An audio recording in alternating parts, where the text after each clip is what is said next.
Hello everyone, welcome to job guide. আজ আমরা নিয়ে এসেছি railways ALP PIQ math class 20 নিয়ে, যার মধ্যে আজকের আমরা 21/8/2018 শিফট 2-তে আসা সমস্ত ম্যাথের সমাধান করব। অলরেডি আমাদের এই সিরিজের মধ্যে কিন্তু 19টা ক্লাস দেওয়া হয়ে গেছে, যাতে এখন এসে দেখে নিও। আগামী পরীক্ষার জন্য এই ধরনের প্রশ্ন আমাদের বেশি করে প্র্যাকটিস করতে হবে। তো দেখে নেওয়া যাক এই শিফটে কেমন ধরনের প্রশ্ন এসেছিল। প্রথম প্রশ্ন বলছে এখানে যে কোন বছরে ভুটানের ধান উৎপাদন প্রথম হ্রাস পায়। দেখো এইটা হচ্ছে ভুটান 14.5, দেখো প্রথমে আছে এখান থেকে। তারপর দেখো 16.3, তারপর দেখো 16.2, 16.4, 16.8। দেখো এখানে একটা কিন্তু হ্রাস পেয়েছে। আর দেখো স্টার্টিংয়ে কিন্তু একটা হ্রাস ছিল, দেখো 14.5 কিন্তু স্টার্টিংয়ে ছিল, পরবারে কিন্তু ছিল 16.3, মানে দুয়ের সাপেক্ষে কিন্তু 14.5টা কিন্তু অনেকটাই কম।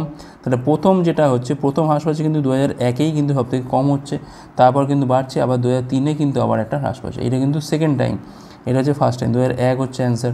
নেক্সট চলো কী বলছে এখানে, 3:47 PM সময় ঘন্টার কাঁটা এবং মিনিটের কাঁটার মধ্যে কোণ কী হবে। তো 11/2 m - 30h, এইটা হচ্ছে ফর্মুলা আমাদের কোণ নির্ণয়ের ক্ষেত্রে, যেখানে এমটা হচ্ছে মিনিট আর এইচটা এখানে ঘন্টা। আচ্ছা, তাহলে 11/2 ইন্টু এম মানে হবে কত এখান থেকে, না 47 হবে। 30 ইন্টু হবে এখান থেকে 3, তো 47 ইন্টু 11 মানে পাচ্ছি এখান থেকে আমরা 517/2 মানে পাচ্ছি এখান থেকে আমরা 25, এখানে পাচ্ছি আমি 25 মানে 8 দুগুণে 258.5 পাচ্ছি এখান থেকে আমরা 258.5 পাচ্ছি। আর এখান থেকে পাচ্ছি আমরা 90। আচ্ছা, বিয়োগ করে পাচ্ছি এখান থেকে আমরা দেখো 168.5 ডিগ্রি। অপশান হচ্ছে এ হচ্ছে আমার এখানে রাইট অ্যান্সার। নেক্সট চলো কী বলছে এখানে, তো বলছে 4 আর 5-এর সাথে কত যোগ করলে যাতে আমরা 5-4 পাই। তাহলে 5-এর 4 থেকে 4-এর 5টা বিয়োগ করলে আমাদের অ্যান্সার হয়ে যাবে এখান থেকে। তো 20 হচ্ছে লসগু এখান থেকে, 4 5 মানে এখানে পাচ্ছি আমি 25, 5 4 মানে পাচ্ছি এখানে 16, মানে 9-এর 20, 9-এর 20 কিন্তু এখানে যোগ করলে তবেই কিন্তু আমি এখান থেকে 5-এর 4 পাবো। ওকে, অপশান সি। নেক্সট হলো কী বলছে এখানে, দুটো সংখ্যার মধ্যে গসাগু বলছে এত, লসাগু বলছে এত। একটা সংখ্যা যদি এত হয় তাহলে অন্য সংখ্যা কত, তাহলে গসাগু ইন্টু হচ্ছে লসাগু সমান কী হয়, দুটো সংখ্যার গুণফল। একটা হচ্ছে 24, ধরলাম আরেকটা সংখ্যা হচ্ছে এখান থেকে এক্স। তা 24 3 হচ্ছে 72, তাহলে এখানে পাচ্ছি আমি এক্সের মানটা কত, না 36, মানে অপশান বি হচ্ছে এখানে আমাদের রাইট অ্যান্সার। নেক্সট চলো, 9409 বলছে বর্গমূল কত। 9409, 9 স্কোয়ার হচ্ছে এখান থেকে 81, এখানে পাচ্ছি আমি 13 পাচ্ছি এখানে 13 0 9, 9-এর দ্বিগুণ বসছে হচ্ছে এখানে 18। আচ্ছা, এখানে দেখো 7 দিয়ে খাই কি এটা, দেখো 7 7 49-এর 9 হাতে রয়েছে এখানে 4, 26 4 হচ্ছে 130। হ্যাঁ ঠিকই আছে, 97 হচ্ছে এখানে আমাদের অ্যান্সার। অপশান বি হচ্ছে এখানে আমাদের রাইট অ্যান্সার। তো এখানে বলছি কিনা 66 কিমি/ঘন্টা ঘন্টা বেগে চলমান একটা ট্রেন 300 মিটার দীর্ঘ একটা প্ল্যাটফর্মকে 24 সেকেন্ডে অতিক্রম করে। সেক্ষেত্রে ট্রেনের দৈর্ঘ্যটা কত, ধরলাম এখানে দৈর্ঘ্য হচ্ছে এল। সেক্ষেত্রে অতিক্রম করছে কত এখান থেকে, না 300 + এল অতিক্রম করছে কত বেগ নিয়ে, 66 কিমি/ঘন্টা, মানে 66 ইন্টু 5-এর 18 দিয়ে গুণ করে নিচ্ছি আমরা। টাইম লাগছে কত, 24 সেকেন্ড। ঠিক আছে। আচ্ছা, 6 দিয়ে কাটা পাচ্ছি এখান থেকে আমরা 3, 6 দিয়ে কাটা পাচ্ছি এখান থেকে আমরা 4, 3 দিয়ে কাটা পাচ্ছি এখান থেকে আমরা 22, তাহলে 5 4 হচ্ছে 20, 20 আর 22 গুণ করে পাচ্ছি এখান থেকে আমরা দেখো 440 পাচ্ছি এখান থেকে। তাহলে এখানে এলের মানটা পাচ্ছি কত, 440 থেকে 300 বিয়োগ করে পাচ্ছি এখান থেকে আমরা 140 মিটার। এটাই হচ্ছে আমাদের এখানে ট্রেনের দৈর্ঘ্য। ওকে, এটা দেখে নাও ভালো করে, এটা 140 মিটার। অপশান এ হচ্ছে আমার এখানে রাইট অ্যান্সার। নেক্সট চলো কী বলছে এখানে, তো ওখানে বলছি কিনা ভূমিতে থাকা বলছে এক ব্যক্তি শুরুর অবস্থান সাপেক্ষে 36 মিটার দীর্ঘ টাওয়ারের উন্নতি কোণ হচ্ছে কত, না 60 ডিগ্রি। সে এমনভাবে হাঁটতে শুরু করে যাতে তার শুরুর অবস্থান, টাওয়ারের ভূমি এবং অন্তিম অবস্থান একই রেখায় থাকে। তার অন্তিম অবস্থানের সাপেক্ষে টাওয়ারের উন্নতি কোণ হচ্ছে 30 ডিগ্রি। শুরুর স্থান থেকে সে কতটা হেঁটেছিল। সাপোজ এই হচ্ছে তার একটা টাওয়ার, ঠিক আছে। আচ্ছা, এইখান থেকে সাপোজ প্রথমেই ছিল এই জায়গাতে, তা সেক্ষেত্রে তার এই যে কোণটা ছিল কত, এখানে একটু বেঁকে গেল, এই যে কোণটা ছিল কত এখান থেকে, এটা ছিল কিন্তু 60 ডিগ্রি। ঠিক আছে, খানিকটা হেঁটে সে এই জায়গায় চলে এসছে, এখন কোণটা কিন্তু কত হচ্ছে এখান থেকে 30 ডিগ্রি। দেখো 30 ডিগ্রিটা কিন্তু অনেক বেশি হেলে থাকবে। ঠিক আছে, এইটা কিন্তু একটা কনসেপ্ট যে আঁকাটা আমি কীভাবে আঁকবো। দেখো এইটা কিন্তু খানিকটা হেলে থাকবে, 60 ডিগ্রি কিন্তু অনেকটা বেশি খাড়া হবে। ওকে, তো এটা হচ্ছে এ, এটা হচ্ছে বি, এটা হচ্ছে সি, এটা হচ্ছে ডি। আচ্ছা, এখন দেখো এইটা কিন্তু 36 বলা আছে, আমি ধরলাম এটা হচ্ছে এক্স, মানে এখান থেকে এইটুকু, আর এখান থেকে এইটুকু হচ্ছে আমার এখান থেকে ওয়াই। তাহলে ত্রিভুজ এ বি ডি, এই যে ত্রিভুজটা আছে বড় ত্রিভুজটা, এ থেকে কী পাচ্ছি আমরা tan 30। ঠিক আছে, tan 30 = 36/x + y। tan 30 মান হচ্ছে এখান থেকে 1/√3, মানে এখানে পাচ্ছি আমি x + y এর মানটা পাচ্ছি কিন্তু আমি 36√3। এখন ত্রিভুজ এ বি সি থেকে কী পাচ্ছি আমরা, না এখানে দেখো 36/x সমান পাচ্ছি এখান থেকে আমরা tan 60। তাহলে এখান থেকে দেখো পাচ্ছি আমি 36-এর মানটা পাচ্ছি, এখান থেকে আমার tan 60 মান হচ্ছে √3, তাহলে বাই √3 করে দাও, এখান থেকে এক্সের মানটা পাচ্ছি, তাহলে এক্সের মানটা পাচ্ছি কত এখান থেকে 36√3 বাই হচ্ছে 3 পাচ্ছি এখান থেকে আমরা 12√3, এটা হচ্ছে এক্সের মান। এখন দেখো যদি আমি এইটা থেকে যদি এটা বিয়োগ করি তাহলে পাবো আমি এখান থেকে ওয়াই, তাহলে 36√3 থেকে 12√3 বিয়োগ করলে পাচ্ছি এখান থেকে আমরা 24√3। তাহলে এইটাই হচ্ছে আমার এখান থেকে কতটা হেঁটে এসেছিলো, মানে এখান থেকে এইটুকু দূরত্ব হচ্ছে ওয়াই, কতটা হেঁটে এসেছিলো 24√3 মিটার কিন্তু হেঁটে এসেছিলো আমাদের এখান থেকে পাওয়া গেছে। অপশান ডি হচ্ছে রাইট অ্যান্সার। এখন শুরুর স্থান থেকে সে কতটা হেঁটেছিল, তাহলে শুরুর স্থান ছিল এইটা, পৌঁছেছে কোথায় এখানে, তাহলে 24√3 হচ্ছে আমার এখানে অ্যান্সার, অপশান ডি।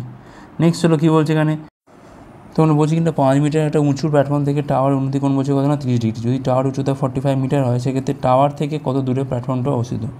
সাপোজ এইটা হচ্ছে 5 মিটার উঁচু একটা প্ল্যাটফর্ম, আর এর ওপর থেকে মানে এইটা ধরে নাও 45 মিটার উঁচু একটা টাওয়ার রয়েছে। এখন এইখান থেকে এই যে চূড়াটার এই উন্নতি কোণ কত বলছে 30 ডিগ্রি বলছে, ঠিক আছে। সেক্ষেত্রে আমাদের বলছে কত দূরে আছে এটা, A B C D E, আমি ধরলাম এক্স দূরে আছে, তাহলে এটা এক্স মানে এটাও তো এক্স, সিম্পল। আচ্ছা এবার দেখো এইটা 5 বার নিচে, এইটা কত হবে না 45 - 5 সমান হচ্ছে 40 মিটার, ওকে। এখন ত্রিভুজ এ ডি ই থেকে আমি পাই কি পাই tan 30, কী পাচ্ছি এখান থেকে ইডি বাই হচ্ছে এডি, ইডির মান হচ্ছে এখান থেকে 40 আর এডির মান আমি এখান থেকে ধরে নিয়েছি এক্স, tan 30 মান হচ্ছে এখান থেকে √3, তাহলে 1/√3 সমান 40/x, তাহলে এক্সের মানটা পাচ্ছি কিন্তু আমি 40√3। তো এটাই আমাদের অ্যান্সার, এক্সের মান পেয়ে যাওয়া মানে কত দূরে রয়েছে এটা 40√3 মিটার কিন্তু দূরে রয়েছে এটা, অপশান বি হচ্ছে এখানে আমাদের রাইট অ্যান্সার। নেক্সট হলো কী বলছে এখানে, তখন বলছি কিনা 45 কিমি/ঘন্টা বেগে গাড়ি চালিয়ে এক ব্যক্তি 1 মিনিট আগে অবশ্যই পৌঁছায়, যেখানে 40 কিমি/ঘন্টা বেগে চালালে 3 মিনিট দেরিতে পৌঁছায়। কতটা দূরত্ব সে অতিক্রম করছে, সাপোজ ধরলাম হচ্ছে এক্স দূরত্ব সে অতিক্রম করছে, সেক্ষেত্রে কী হচ্ছে না x/40 একটা আর x/45 একটা, ঠিক আছে। এখন এদের মধ্যে যে টাইমের যে গ্যাপটা সেটা কত হচ্ছে না, এখানে দেখো 1 মিনিট আগে আর 3 মিনিট দেরিতে, মানে 1 + 3 4 মিনিটের হিসেবে হচ্ছে এখান থেকে 4/60 করলাম, কারণ অঙ্কটা করছি আমি কিমি/ঘন্টাতে। আচ্ছা এখানে দেখো 360 হচ্ছে এখানে লসাগু, তাহলে এখানে পাচ্ছি আমি 9x, এখানে পাচ্ছি আমি 8x, এখানে পাচ্ছি আমি কত না 4/60, 60 দিয়ে কারো পাচ্ছি এখানে আমরা 6, তাহলে এক্সের মানে পাচ্ছি এখানে আমরা 4 × 6 = 24 কিলোমিটার, 24 কিলোমিটার সে কিন্তু অতিক্রম করেছে, অপশান এ হচ্ছে এখানে আমাদের রাইট অ্যান্সার। তখন বলছে কিনা 3 মিটার ব্যাস এবং 14 মিটার দীর্ঘ একটা কুয়ো খনন করা হয়, সেখান থেকে বলছে মাটি বের করা হয় এবং 4 মিটার প্রস্থ বিশিষ্ট, মানে এটা চওড়া বিশিষ্ট, এটা প্রস্থ মানে চওড়া বিশিষ্ট একটা বৃত্তাকার রিং আকারে সরিয়ে দেওয়া হয়, সেক্ষেত্রে স্তূপের উচ্চতাটা কত হবে আমাদের এখান থেকে বার করতে হবে। দেখো যে কুয়োটা আমরা খনন করছি তার উচ্চতা কত, হাইট দেখো কত এখান থেকে না 14 মিটার, আচ্ছা রেডিয়াস দেখো কত হবে এখান থেকে না 3/2 মিটার, ঠিক আছে। তাহলে দেখো যে আমরা কুয়ো মানে তো এরকম একটা এ টাইপের গোল, মানে তোমার গোল মতো, তো এখন তলার দিকটা আমি ভালো করে খনন করছি, মানে এটা কিন্তু একটা চোঙ আকৃতির হবে, যে মাটিগুলো তুলবো আমি মাটিগুলোর পরিমাণে কিন্তু চোঙ আকৃতি হবে, অর্থাৎ πr², এই হচ্ছে এখানে কিন্তু আমাদের মাটির পরিমাণ। তো পাই হচ্ছে এখান থেকে 22/7, 3/2, তার হচ্ছে এখান থেকে হোল স্কোয়ার, আর এইচটা হচ্ছে এখান থেকে আমাদের 14 মিটার, এটা কিন্তু আমাদের কী হলো না মাটির পরিমাণটা হলো। এখন দেখো যে বাঁধের বাহ্যিক ব্যাসার্ধটা কী হবে, বাঁধ মানে যে এটা আমি ছড়িয়ে দিচ্ছি যেটা আমরা, সেইটা যে স্তূপটা হচ্ছে সেই স্তূপের তো রিং মতো তো হচ্ছে একটা, তো বাহ্যিক যেটা হবে মানে ক্যাপিটাল আর যেটা হবে তার মানটা কত হবে এখান থেকে, দেখো 4 মিটার চওড়া বলেছে, মানে এমনিতে দেখো 3/2 ছিল এখানে কিন্তু রেডিয়াসটা, তাহলে বাইরেটা কত হবে না 3/2 + 4 হবে, এখান থেকে পাচ্ছি আমি কত না 11/2 মিটার পাচ্ছি এখান থেকে আমরা আর এর মানটা, ওকে। এখন দেখো তাহলে এইটার ক্ষেত্রফলটা কী হবে, এই যে রিংটার ক্ষেত্রফল কী হবে না, আমরা জানি ভালো করে যে πr² - ছোটো r², তাহলে পায়ের মানটা হচ্ছে এখানে 22/7, আর মান হচ্ছে এখান থেকে 11/2 হোল স্কোয়ার, আর ছোটো আর মানে কিন্তু এখানে আমাদের 3/2 আছে, সেমই আছে 3/2, তার হচ্ছে হোল স্কোয়ার, তাহলে এখানে পাচ্ছি কত আমি 22/7 পাচ্ছি এখান থেকে, এখানে পাচ্ছি আমরা 121/4, এখানে পাচ্ছি আমি 9/4, মানে এখানে পাচ্ছি আমি 112/4, এটা হচ্ছে কিন্তু আমাদের এখানে রিংটার ক্ষেত্রফল। দেখো 7 দিয়ে কার পাচ্ছি আমরা 16 এখান থেকে, আচ্ছা 2 দিয়ে কারো পাচ্ছি এখানে আমরা 4×4 16, মানে এখানে পাচ্ছি আমি 88 বর্গ মিটার, এটা কিন্তু আমাদের হলো বর্গ মিটার, ওকে।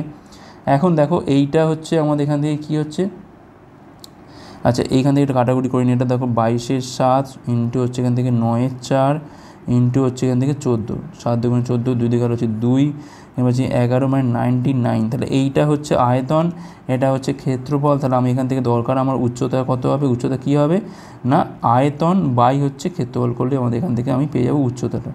দেখো 11 দিয়ে কালো পাচ্ছি এখানে 9, এখানে কালো পাচ্ছি আমরা 8, 9-এর 8 মিটার হচ্ছে আমার এখানে অ্যান্সার। অপশান সি হচ্ছে এখানে রাইট অ্যান্সার। ওকে, প্রথমে যে মাটিটা তৈরি হচ্ছে সেটা কিন্তু একটা চোঙ আকৃতির মাটি, যে রিংটা পাচ্ছি তার ক্ষেত্রফলটা এখান থেকে বার করছি। তাহলে এইটা হচ্ছে মাটির পরিমাণ, এটা হচ্ছে ক্ষেত্রফল। এখন আয়তনকে ক্ষেত্রফল দিয়ে ভাগ করে কিন্তু আমরা পাই হাইটটা এখান থেকে। ওকে, নেক্সট হলো কী বলছে এখানে 2009 সালে বলছে ভারতে বাইক বিক্রি দেখানো হয়েছে। এখানে মোট বাইক বিক্রি হচ্ছে কত না 15,000। সেক্ষেত্রে কালোর থেকে লাল বাইক কতগুলো বিক্রি বেশি হয়েছে দেখো, কালো হচ্ছে ব্ল্যাক, এই দেখো 5%, আর লাল কালোর থেকে লাল বাইক রেড দেখো বিক্রি হচ্ছে কত এখান থেকে না 20%। দেখো 5% আর হচ্ছে 20, পার্থক্য কত এখান থেকে 15%-এর পার্থক্য। তাহলে 15%-এর পার্থক্য হচ্ছে কতর ওপর না 15,000-এর ওপর। 0 এখান থেকে সব কাটে, 15 হচ্ছে এখান থেকে 225, পাশে একটা 0 মানে 2250টা কিন্তু এখানে বেশি বিক্রি হয়েছে কালোর থেকে লাল বাইক। ওকে, অপশান এ হচ্ছে আমার এখানে রাইট অ্যান্সার। নেক্সট হলো কী বলছে এখানে টমের বাবা টমের 3 গুণ বয়সী, অর্থাৎ টম যদি এখন এক্স হয় তাহলে ওর বাবা কী হচ্ছে এখান থেকে না 3x। 10 বছর আগে টমের বাবার বয়স, মানে দেখো 3x - 10 তো এমনিতেই হবে, এটা 10 বছর আগে। টম হবে কত না x - 10 হবে। টমের বাবার বয়স তার 7 গুণ ছিল, মানে 3x - 10 সমান 7 × x - 10 ছিল। তাহলে 3x - 10 সমান 7x মাইনাস হচ্ছে এখান থেকে 70। এটা এপারে গেলে পাচ্ছি আমাদের থেকে 4x, 70টা ওপারে গেলে পাচ্ছি আমরা 70 - 10 মানে পাচ্ছি এখান থেকে আমরা 60। তাহলে এক্সের মান হচ্ছে এখান থেকে পাচ্ছি আমরা 15। তাই টমের বর্তমান বয়স কত হচ্ছে এখান থেকে না 15 বছর। অপশান সি হচ্ছে এখানে আমাদের রাইট অ্যান্সার। ওকে, অপশান সি হচ্ছে এখানে রাইট অ্যান্সার। নেক্সট হলো কী বলছে এখানে একটা সংখ্যার 84% হচ্ছে 105। সংখ্যাটা কত, সংখ্যাটা ধরলাম আমি হচ্ছে এখানে এক্স, তাহলে এক্সের 84 বাই হচ্ছে 100 সমান হচ্ছে কত না 105। 21 দিয়ে কালো পাচ্ছি এখানে আমরা 4, 21 দিয়ে কালো পাচ্ছি এখানে আমরা 5, 4 দিয়ে কালো পাচ্ছি এখানে আমরা 25। তাহলে এক্সের মানটা পাচ্ছি কিন্তু আমি 5 পরিসংখ্যান হচ্ছে এখান থেকে 125। অপশান সি হচ্ছে এখানে আমাদের রাইট অ্যান্সার। ওকে, নেক্সট হলো কী বলছে এখানে নিম্নের কোন সংখ্যাটি একটা বলছে মৌলিক সংখ্যা। দেখো এইগুলো কাটাকুটি এখানে দেখো 121 মানে দেখো এখানে 11 × 11। আচ্ছা 141 কি যায়, দেখো 13 দিয়ে খাওয়ালে 13 কি যাচ্ছে না, এটা 17 দিয়ে খাওয়ালে দেখো 17, 9 হচ্ছে 53 না যাচ্ছে না, 17 যাচ্ছে না। আচ্ছা 19 যাচ্ছে না, দেখো এইটা যাচ্ছে কিনা দেখো একবার দেখে নিই প্রত্যেকটা আমরা, 181টা হয় কি না আর এইটা হয় কি না। আচ্ছা 141 আর কী দিয়ে ভাঙা যায়, 23 যাবে না। দেখো এইটা কিন্তু 7 × 23 যাচ্ছে, তাই না। দেখো 161 কিন্তু ভাঙা যাচ্ছে, 141 আর 181-এর মধ্যে যদি ভাঙতে পারি তাহলে কিন্তু আমি বুঝতে পারবো যে কোনটা হবে এখানে। বাকিগুলো পেয়ে গেছি। আচ্ছা দেখো এটা আর কোন দিয়ে যায়, দেখো 16 দিয়ে তো যাবে না, এত 16 দিয়ে যাবে না এটা। আচ্ছা এটা দেখো, আচ্ছা এটা দেখো 3 দিয়ে তো যায়, হ্যাঁ 3 দিয়ে তো যায়, দেখো 3 × 47 তো হয়ে যাচ্ছে। ব্যাস এই তিনটেই তাহলে কি কম্পোজিট নাম্বার মানে যৌগিক সংখ্যা, তাহলে একমাত্র মৌলিক সংখ্যা কোনটা হচ্ছে এখানে 181। দেখো সিম্পলই ছিল, আমি বুঝতেই পারি, আমি বড় বড় সংখ্যা দিয়ে দেখছি 3 দিয়েই তো যায় এটা। 3 × 47 করেই তো আমরা এখানে 141 পেয়ে যাচ্ছি। তাহলে এখানে একমাত্র মৌলিক হচ্ছে এখানে 181। ওকে, নেক্সট হলো কী বলছে এখানে দেখো বলছে নিচের টেবিলে ক্লাস 10-এর সেকশানের এ বি এর স্টুডেন্ট সংখ্যা দেখানো হয়েছে। বলছে সেকশান এ আর বি এর মোট স্টুডেন্ট কত। দেখো এইটা হচ্ছে আমাদের সেকশান এ। কী বলেছে এখানে total number of students who failed in both exam, যারা উভয় পরীক্ষাতে ফেল করেছে। Total number of students who failed in mid term but passed in final. Okay, এটা একটা রয়েছে। Total number of students who passed in mid term কিন্তু failed in final. আর total number student who passed in both exam. ঠিক আছে, দেখো উভয় পরীক্ষাতে পাস করেছে, আর তোমার কেউ একটাতে পাস করেছে ফাইনালে ফেল করেছে, কেউ মিড টার্মে পাস করেছে আবার কিন্তু ফাইনালে ফেল করেছে, এইরকমভাবে হয়েছে। আচ্ছা তার মধ্যে বলছে এখানে যে মোট স্টুডেন্টটা কত হবে এখান থেকে। দেখো প্রথম কথা হচ্ছে ফেল করেছে কত এখান থেকে না 28 জন এখানে ফেল করেছে। আচ্ছা তাহলে এখানে আমরা এক কাজ করি, যোগটা করবো হচ্ছে কি, দেখো এটা সিম্পলি হবে মনে হচ্ছে আমার 64, 28, 14 আর 6, চারটে কি যোগ করতে হবে। 64, 28 যোগ করে পাচ্ছি এখানে আমরা 72, 20তে পাচ্ছি এখান থেকে আমরা 92। আচ্ছা 92 আর 14, 6 হচ্ছে এখান থেকে 20 মানে পাচ্ছি এখান থেকে আমি 112 পাচ্ছি এখান থেকে। আর এখানে দেখো 23 আর 12তে পাচ্ছি এখান থেকে আমরা 35 পাচ্ছি এখান থেকে। আর 55, 17তে পাচ্ছি এখান থেকে আমরা 62, 10 হচ্ছে 72 মানে 5 2 7, 7 3 10, 107। তাহলে এখান থেকে 107, এখান থেকে 112, দুটো যোগ করে পাচ্ছি কিন্তু আমরা 219, 219 জন হচ্ছে এখানে রাইট অ্যান্সার। দেখো এটাই হবে। এটা দেখো এক্স্যাক্টলি চারটেকেই যোগ করতে হবে, কোনো বাদ দেওয়া যাবে না, কারণ কেউ একটাই পাস করেছে, কেউ পরটায় ফেল করেছে, কেউ এটাই পাস করেছে, পরটায় পাস, এইভাবে। আর কেউ দেখো দুটোতেই ফেল করেছে, আর কেউ উভয়টাই পাস করেছে। তাহলে চারটে ক্যাটাগরি স্টুডেন্ট এখানে পাচ্ছি আমরা, চারটে মেলালে কিন্তু হবে আমি সেকশন এর মোস্ট স্টুডেন্ট পাবো, তাই আমরা এখান থেকে যোগ করে দিলাম। নেক্সট চলো কী বলছে এখানে 56% এর 250 কত হয়? তাহলে 56 বাই হচ্ছে এখানে 100 ইন্টু 250, ওকে। আচ্ছা 25 দিয়ে কালো পাচ্ছি এখানে আমরা 10, এখানে কালো পাচ্ছি আমরা 4, 4 14 56, মানে পাচ্ছি কিন্তু আমরা 140। অপশান সি হচ্ছে রাইট অ্যান্সার। নেক্সট চলো, একটা সংখ্যার 15%কে যখন অন্য একটা সংখ্যার 30% যোগ করা হয়, তখন দুটি সংখ্যার যোগফলের 24% সাথে সেটা সমান হয়। ধরলাম এখানে এক্সটা হচ্ছে একটা সংখ্যা আর ওয়াইটা হচ্ছে একটা সংখ্যা, যেখানে এক্সটা ধরলাম এখান থেকে ওয়াই থেকে বড়, তাহলে এক্সের 15%, তাহলে এক্সের 15% প্লাস ওয়াই এর 30%, ওকে। আর এদের যোগফলের মানে এক্স প্লাস ওয়াইয়ের যোগফলের 24%। এখন এই পার্সেন্টেজটা কেটে যাচ্ছে, এখান থেকে 3 দিয়ে কালো পাচ্ছি এখানে আমরা 5x, 3 দিয়ে কালো পাচ্ছি আমরা এখান থেকে 10y, এখানে পাচ্ছি আমরা 8 ইন্টু এক্স প্লাস ওয়াই। আচ্ছা এখানে একটু কাটাকুটি এই যোগ বিয়োগ করি দেখি একটু, 8x পাচ্ছি এখান থেকে, এখানে পাচ্ছি আমরা 8y। আচ্ছা এটা এপারে গেলে পাচ্ছি আমরা এখান থেকে 3x, আর এটা এপারে আসলে পাচ্ছি এখান থেকে আমরা 2y। 3x সমান হচ্ছে 2y, তাহলে এখান থেকে x বাই ওয়াই পাচ্ছি এখান থেকে আমরা 2/3। এখন বলছি যে বড় সংখ্যাটা ছোট সংখ্যার অপেক্ষা 4 বেশি। দেখো এখানে বড়টা কোনটা ধরেছি আমি এখান থেকে। আচ্ছা এক কাজ করো, আমরা বলছি এইখানে না ধরে এইখানে অনুপাতটা দেখে আমরা ধরি, তাহলে বুঝতেই পারছো এখানে তিনটা বড় দুইয়ের থেকে, মানে এখানে ওয়াইটা কিন্তু বড়। তাহলে এখানে ওয়াইটা বড়, মানে এই যে গ্যাপটা পাচ্ছি, কতর গ্যাপ না 1-এর গ্যাপ, তাহলে 1-এর গ্যাপ সমান পাচ্ছি এখান থেকে আমরা 4। তো সংখ্যাগুলো তাহলে কী হলো, তাহলে 2-এর মানটা কত হবে এখানে 2 ইন্টু 4, একটা হচ্ছে 8, আর 3-এর মানটা কত হবে এখান থেকে না 3 ইন্টু 4 সমান হচ্ছে এখান থেকে 12। তাহলে 8 আর 12 হচ্ছে এখানে অ্যান্সার। শুরুতেই কোনটা বড় না ধরে অনুপাত দেখার পর আমরা বড়টা এখানে ধরলে সুবিধা হবে, কারণ এখানে এক্স ধরেছিলাম বড়, কিন্তু আমি দেখলাম অনুপাতটা কিন্তু 2:3, মানে এখানে কিন্তু ওয়াইটা হচ্ছে বড়, ওকে। নেক্সট চলো কী বলছে এখানে, জেরেমি তার বাবার থেকে বলছে 26 বছরের ছোট, অর্থাৎ তার বাবার বয়স যদি আচ্ছা আমি জেরেমির বয়সই ধরছি, আমি জেরেমির বয়স ধরলাম আমি এখান থেকে এক্স বছর, তাহলে এখানে বাবার বয়স কত হবে না এক্স প্লাস 26 হবে। 8 বছর পর তার বাবার বয়স তার বয়সের দ্বিগুণ অপেক্ষা 2 বছর কম হবে, তাহলে 8 বছর পর বয়স কত হবে এখান থেকে এক্স প্লাস 26 প্লাস 8, আর জেরেমির ক্ষেত্রে কত হবে না এক্স প্লাস 8 হবে। আচ্ছা 8 বছর পর তার বাবার বয়স তার বয়সের দ্বিগুণ অপেক্ষা 2 বছর কম হবে, তাহলে তার দ্বিগুণ মানে 2 ইন্টু এক্স প্লাস 8, এটা থেকে যদি আমি এক্স প্লাস 34 বিয়োগ করি তাহলে কত হবে না এখানে পাবো আমি 2, তাহলে 2x plus 16 minus x minus 34 সমান পাচ্ছি এখান থেকে 2, 2x থেকে এক্স বিয়োগ করলে পাচ্ছি কিন্তু আমরা এক্স, 34টা অপরে গেলে পাচ্ছি আমি 36 মাইনাস 10, মানে পাচ্ছি কিন্তু আমি 20, তাহলে এক্স এর মান পাচ্ছি আমি 20, অর্থাৎ জেরেমির বর্তমান বয়স কত 20 বছর। অপশান বি হচ্ছে রাইট অ্যান্সার। নেক্সট চলো, বার্ষিক 20% হারে অর্ধবার্ষিক পর্বে 2,000 টাকাকে বিনিয়োগ করা হয়, তবে 18 মাস পর কত টাকা হবে? দেখো অর্ধবার্ষিক পর্ব বলেছে মানে কি 20% হয়ে যাচ্ছে সঙ্গে সঙ্গে 20/2 10%, ওকে। এখন দেখো 18 মাস পর মানে কি না 6 মাস 6 মাস 6 মাস, 3টে 6 মাস, তার মানে কিন্তু এখানে 10% মানে বোঝাচ্ছে এখান থেকে 1-এর 10, মানে 10 যদি আমার এখানে প্রিন্সিপাল হয় তাহলে অ্যামাউন্ট কত হচ্ছে এখান থেকে আমার 11। এখন যেহেতু 3টে স্ল্যাব আছে 6 মাস 6 মাস করে, তাহলে কিন্তু মাথায় হবে কি এটা কিউব হবে, তাহলে এখানে পাচ্ছি কত আমি 1000 পাচ্ছি, এখানে পাচ্ছি আমি 1331।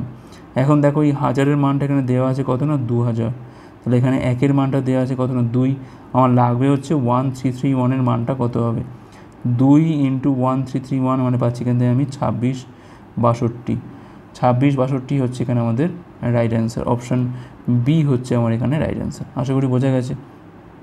নেক্সট চলো কী বলছে এখানে, sec theta plus tan theta যদি 2 হয় সেক্ষেত্রে সেক থিটা মাইনাস ট্যান থিটার মানটা কত হবে? আমরা ভালো করে জানি কি না sec square theta minus tan square theta সমান কত হচ্ছে এখানে 1। এখন এটা মানে হচ্ছে কি না sec theta plus tan theta, আর এটা মানে হচ্ছে sec theta minus tan theta, A square minus B স্কোয়ারের ফর্মুলা। এখন একটার মান 2 দেওয়া আছে, মানে এই দুইটা উপরে গেলে কী হয়ে যাবে না 1/2 হয়ে যাবে, তাহলে সেক থিটা মাইনাস ট্যান থিটার মান হচ্ছে এখান থেকে 1/2, তার মানে হচ্ছে এখান থেকে 0.5। অপশান এ হচ্ছে এখানে আমাদের রাইট অ্যান্সার। নেক্সট চলো কী বলছে এখানে লাস্ট অঙ্ক, এটা 34, 51 এবং 68-র লসাগু নির্ণয় করতে হবে। তো 34 মানে পাচ্ছি এখান থেকে আমরা 2 ইন্টু হচ্ছে 17, 51 মানে পাচ্ছি এখান থেকে আমরা 17 ইন্টু হচ্ছে 3, 68 মানে পাচ্ছি এখান থেকে আমরা 17 ইন্টু 2 ইন্টু হচ্ছে 2। তাহলে এলসিএমটা কী হবে, যে কোনো একটাকে লিখে নাও। আগে আমি এটাকে লিখে নিচ্ছি, তাহলে 2 × 17। এখানে এক্সট্রা কী আছে, এখানে এক্সট্রা 3 আছে, একটা নিয়ে নাও।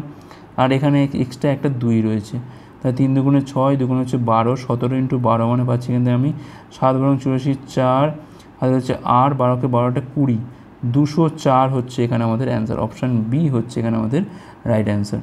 তো এই ছিল আমাদের ক্লাসটা ভালো হচ্ছে লাইক করো, কতগুলো পারলে হচ্ছে কমেন্ট করে জানাও, শেয়ার করো, হাজ করো পরের পাঠগুলোর জন্য। ভিডিও দেখার জন্য অনেক অনেক ধন্যবাদ।